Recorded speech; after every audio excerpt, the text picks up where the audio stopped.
সেদিনটা আমার খুব মনে পড়ে।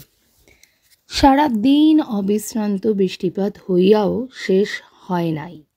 শ্রাবণের সমস্ত আকাশটা ঘন মেঘে সমাচ্ছন্ন হইয়া আছে এবং সন্ধ্যা উত্তীর্ণ হইতে না হইতেই চারিদিক গাঢ় অন্ধকার ছাইয়া গিয়াছে।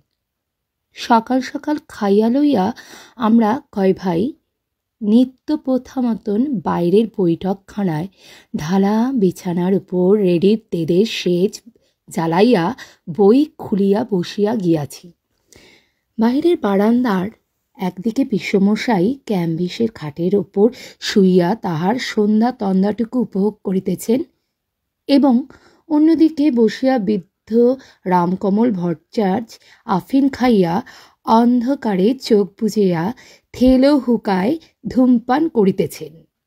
দেউড়িতে হিন্দুস্থানি পেয়াদাদের তুলসীদাসী সুর শুনিয়া যাইতেছি এবং ভেতরে আমরা তিন ভাই মেজদার কঠোর তত্ত্বাবধানে নিঃশব্দে বিদ্যা অভ্যাস করিতেছি।